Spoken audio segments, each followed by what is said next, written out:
Sa pinakataas ng mundo, matatagpuan ang Arctic Circle. Dati, kilala lang ito bilang rehiyon na halos puro yelo. Pero ngayon, nag-uunahan ang mga makapangyarihang bansa na makakuha ng posisyon sa lugar na ito. Pati China nakisawsaw. Gustong makakuha ng control at posisyon kahit napakalayo naman nila sa Arctic. Habang ang Russia naman ay patuloy na nagtatayo ng mga military bases parami ng parami na parang kabute. Pinalalakas ang kanilang control sa rehiyon. Hurra!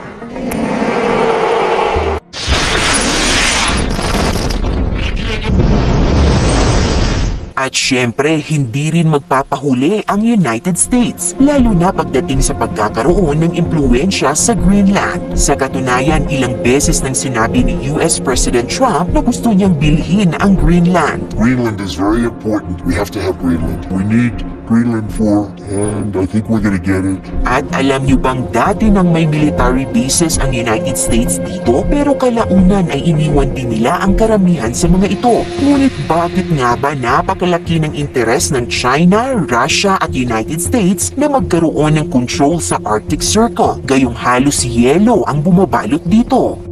Ang Arctic ay ang northernmost region ng mundo na nakasentro sa North Pole. 8 bansa ang sakop ng Arctic Circle kasama ang US, Russia at Canada. May 3 pangunahing dahilan kung bakit nag-uunahan ang mga makapangyarihang bansa sa control o impluensya sa Arctic Circle. Ito ay trading route o bagong ruta para sa cargo ships, vast oil and gas deposits, national security. Dahil sa global warming ay patuloy na natutunaw ang yelo sa Arctic Ocean. Noong summer ng 1979, ganito kalawak ang dagat na nagyayelo sa Arctic Ocean. At ito naman noong summer ng 2024, malaking bahagi ng ice ang natunaw. Kaya't nagbukas ito ng oportunidad para sa paghahanap ng langis, natural gas, minerals at mas maikling shipping routes. Isa sa pinaka-agresibo sa pagpapalakas ng impluensya at control sa Arctic ay ang Russia.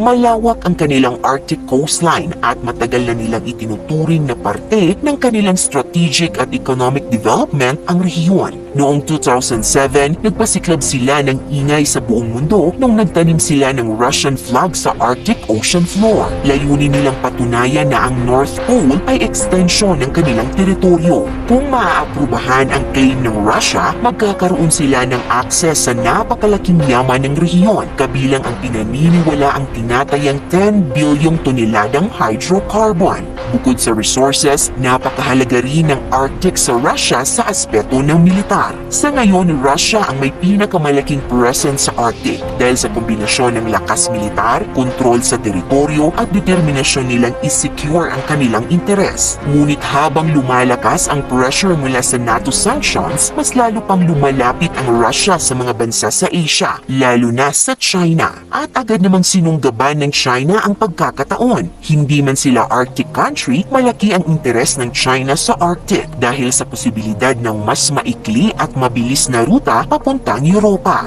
Kung noon ang ruta ng mga cargo ships na galing China ay dito dumadaan sa baba ng India and then sa Suez Canal at nakakarating sila sa United Kingdom ng lampas 40 days. Ngayon kung sa Arctic dadaan ay makukuha lang ito sa loob ng 18 to 20 days. Bukod rito, gusto rin ng China na makakuha ng access sa natural resources ng Arctic at magkaroon ng strategic presence kahit wala silang teritoryo dito. Kaya aktibo sila sa research, investments at maging sa pagpapadala ng mga barkong minsan ay napapansin malapit sa teritoryong kontrolado ng United States. Samantala, ayon kay Donald Trump, interesado ang United States sa Arctic, particularly sa Greenland for security reasons. Pero marami sa taga-Greenland ang walang tiwala kay Donald Trump dahil baka daw ang talagang pakay ni Trump ay ang natural resources ng Greenland. Ayon sa survey, 85% ng mga mamamayan doon ang ayaw maging parte ng United States ang Greenland.